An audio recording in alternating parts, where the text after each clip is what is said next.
Hi everybody, I'm back again today talking more about systems change. I started a video the other day about some work I'm doing with rural communities focused around enhancing student learning for kids. So systems change can be kind of difficult to understand at first. It sounds great to everybody because we're talking about making your school better, making your church better, making your business run more efficiently. But something I've learned over the years is that systems change, while it sounds glamorous and fun and exciting, which it is all of those things, it can also be pretty tumultuous. That's actually a word that somebody used in a conversation I moderated the other night with a school district. And I think that word is perfect because it describes the feeling and the essence of what change is all about, especially when there's dissonance and adversity, where we don't have a process to work through divergence. So in systems change, we start in a place of convergent thinking and ideation and inspiration. People want change. They know that something bigger and better is out there. But how do we get there? And the how we get there is usually where people start to question, start to challenge, and without the right tools and the right process, it's where everything falls apart. And this is where we tend to have people say, we've tried this before. We've had this conversation before. I feel like 12 years ago, we had a meeting and it ended at the end of the conversation. We keep getting to the same point and then stop. The same block keeps coming up.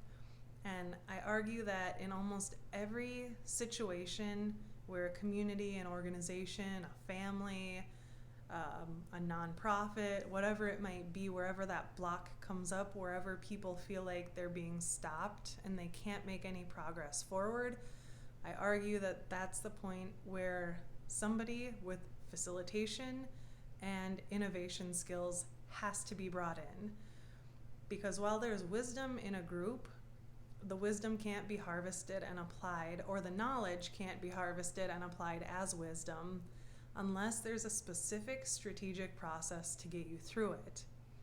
So when I'm talking about systems change, I've got a lot of background in policy, systems, and environmental change, PSE work.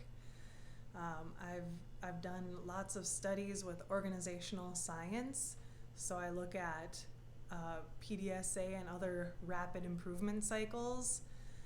But my three favorite processes that are like my go-tos right now when I'm doing change work with communities or organizations, number one on the list is a model and method called ethnocircles, and it comes from biocognitive science, looking at fieldwork and anthropology and how that can apply to the shifting and changing cultural dynamics of an organization or a community or a movement that's happening.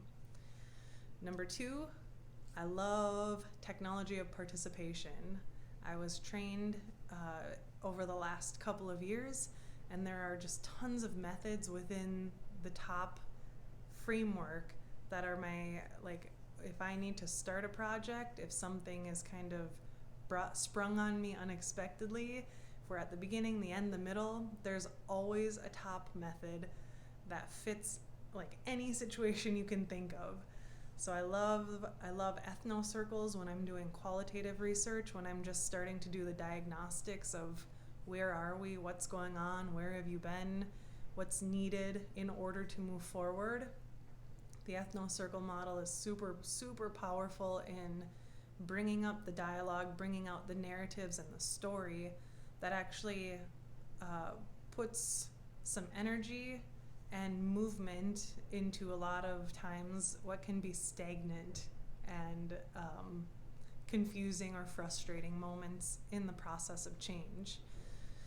The top methodology, again, is more active facilitation, more participation, right? Technology of participation. So it's about how do you get people involved in the actual planning and implementation process? How do you bring people to the table to bring a collective voice into one convergent consensus.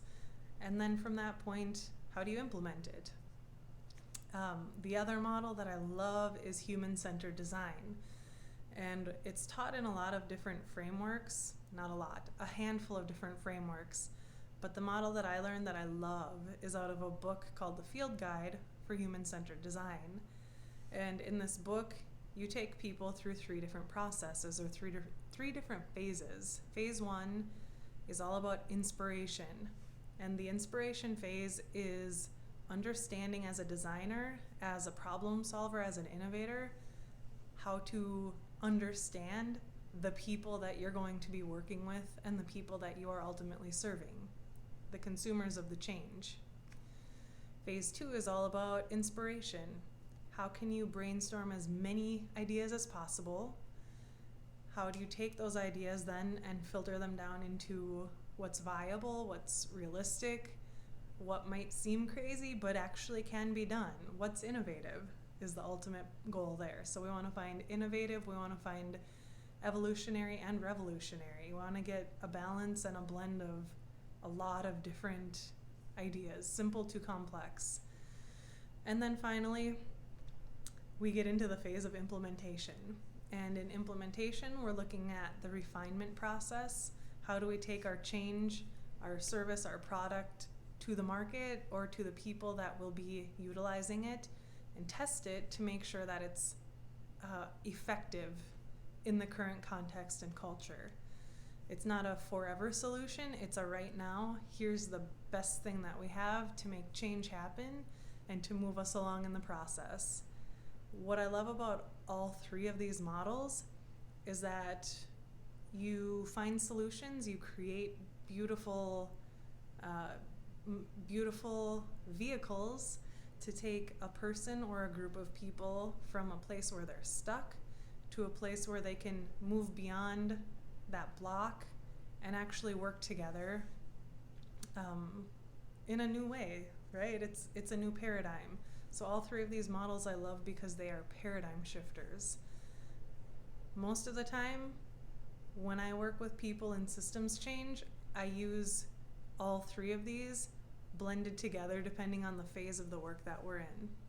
Okay, so again, if you're just new, just being introduced to what systems change looks like and what it means and what it is, we're talking about how do you take a company or a community, how do you take an individual person from a place of stagnation, frustration, stuckness, and inspire them, catalyze movement, and implement into a point where they've gone from point A to point B, but it's not so black and white because humans don't live in a black and white world, right? We live where there's dynamics, there's culture, there's context, there's environment that's always changing.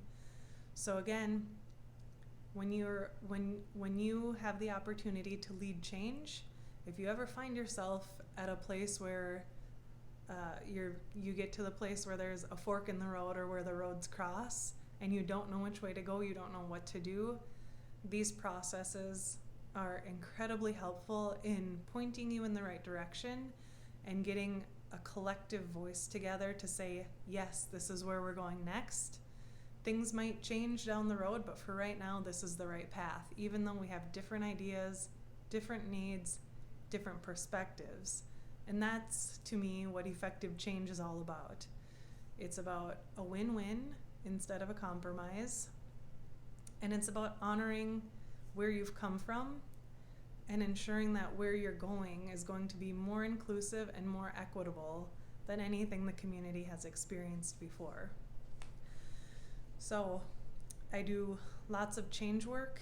It's probably my favorite thing that I do with people. If you're ever looking for somebody, if you ever need someone to brainstorm with, look me up. I would love to introduce you to the world of systems change. If you want to take it deeper, we look at culture change. And if you want to get really cohesive and cogent, we do cultural, policies, systems, and environmental change. because that's the kind of world that we live in. That's what humans do. It's an ecosystem, not just a piece of paper with a roadmap on it. There's a lot of different intricacies and minutiae that we have to get through. So I'll add some links in the description of this video. If you're interested more about systems change, comment, let me know what your questions are, let me know what your problems are. Subscribe, and we'll keep this thread moving. So until next time, I hope you have a great day.